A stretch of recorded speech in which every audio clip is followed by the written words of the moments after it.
Some of you are holding on to stories that are not even true about you, that were given to you secondhand. About who you are. Gideon, I am the least in my tribe. This is an Old Testament story that illustrates it. I am the smallest. My tribe is the smallest. I'm the smallest in the tribe. And I want to ask you what God asked Adam and Eve in the Garden of Eden. Who told you that? Who told you that story? Sometimes it's even well-meaning people. These were not pagans. These were observant Jewish Christians who just wanted to get it right. But what happened in their day happens in ours, where, when God originally blessed his people, he wanted them to take it beyond just these borders. But over time, tradition gets in the way of truth. So then you start thinking that your tradition is the truth. And if you've ever had a family member say something to you like, oh, well, you're getting kind of big for your britches. Is that just a Moncks Corner thing? You make a move forward. Oh, well, you're getting too big for your britches. It's a way of trying to keep you stuck in a tradition of what our family has accomplished and what we do. And so it's so subconscious for most of us. It's a story that runs in the background and we never even know it, but it is a story that someone else told themselves, and then they passed it on to us and we took it as our own, and we stay stuck in a story for 80 years of our life that we could have broken out of if we would have believed the voice of God.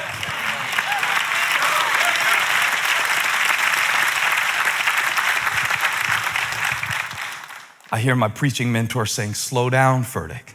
So let me do that for a moment. What stories are you holding on to that are old? That are keeping you from what's new?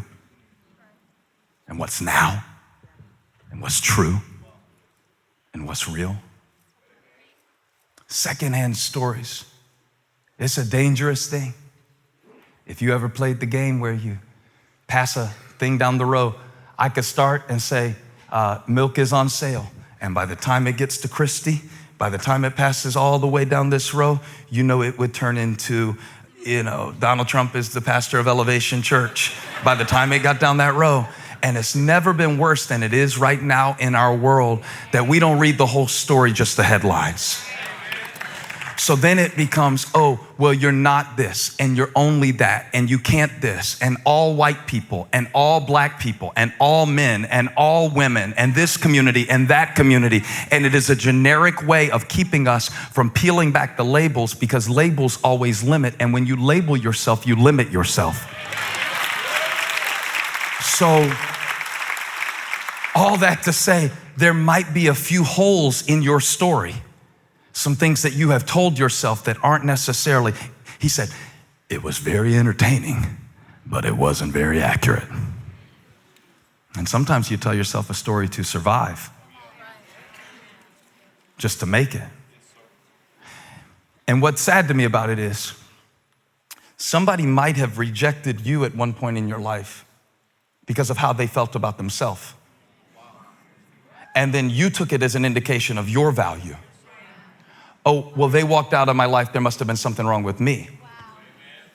That's their story, not yours. Wow. That's their story, not yours. That's their story, not yours. And you don't have to own it. And I love Peter because he is so reckless. And so the reckless reverend comes in, but he's got himself under control. And he just told them the whole story. Don't you want God to show you the whole story of your life?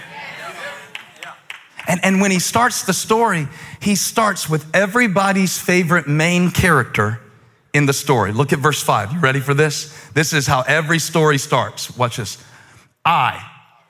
Yeah. Number 2, beware of self-centered stories. Oh man, when you put yourself at the center of every story, you're gonna be stressed out. There's not enough Pepto-Bismol in the world for you to keep your stomach calm if you put yourself at the center of every story. And this is for all of us who are easily offended, all right? Did you see how they looked at me? They don't like me. They like you fine. They're sleepy. They don't like their husband. It's not you. Oh, look at somebody and set them free. Say, it's not you. It's not you. They weren't mad at Peter. They were stuck in a structure and a system and a way of thought. When I make myself the center of the story, I take on unnecessary stress. Sometimes when I'm preaching, I think I'm not doing good if everybody's not, saying amen or something like that. But what if you were up till 3:30 in the morning and you didn't get your sleep? I'm going to take that as a reflection of my preaching? I don't think so. The devil is a liar. This is good preaching, no matter whether you nod at it or not. And you know what? I need to get better about that in my life because I really struggle thinking that every story starts with me. How they treated me.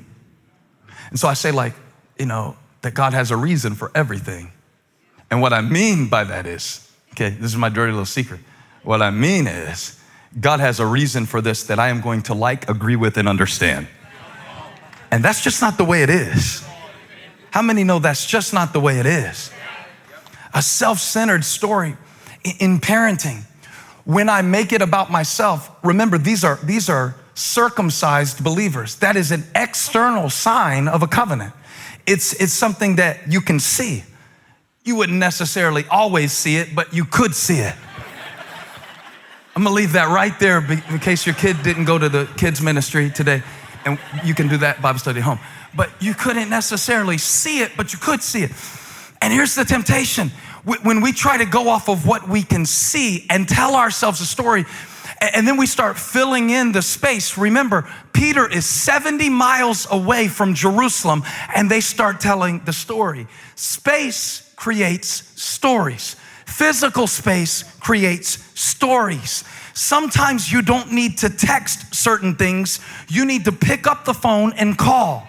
Sometimes text doesn't get the tone across, and you're gonna spend 6 months fixing a relational mess because you used your thumbs rather than your feet to walk over and have a real conversation. And so when you have space, you create a story. Even the space of time creates stories. A lot of time goes by and you're like, you start remembering things differently, don't you?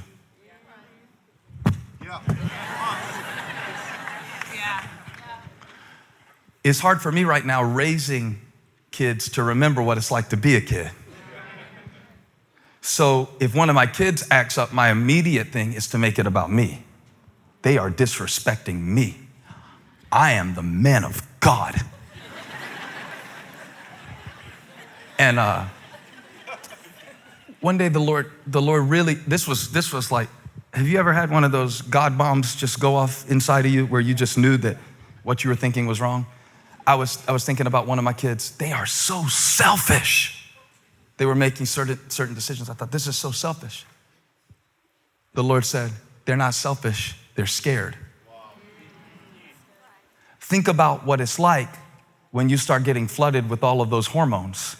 Think about what it's like when the rules change on you all of a sudden. And y'all don't have big kids yet, but you will remember certain times in your life where you were acting selfish.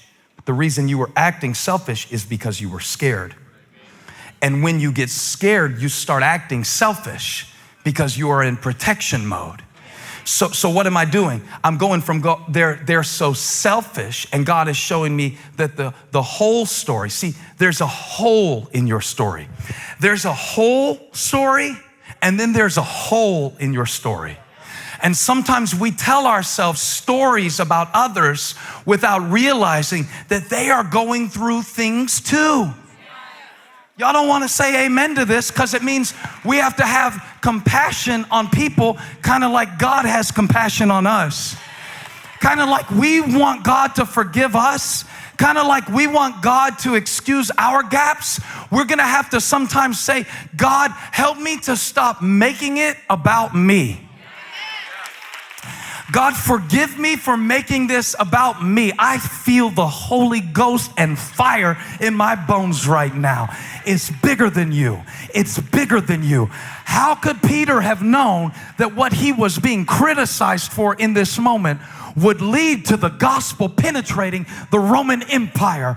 You have no idea what God is doing through this conflict, this season in your life. There is a bigger story being told, and there is a hole in your story. Hey, thank you for watching. Make sure you subscribe to this channel so you don't miss a single video or live stream, and share this video with a friend. And don't forget, you can join me live every Sunday. Thanks again for watching.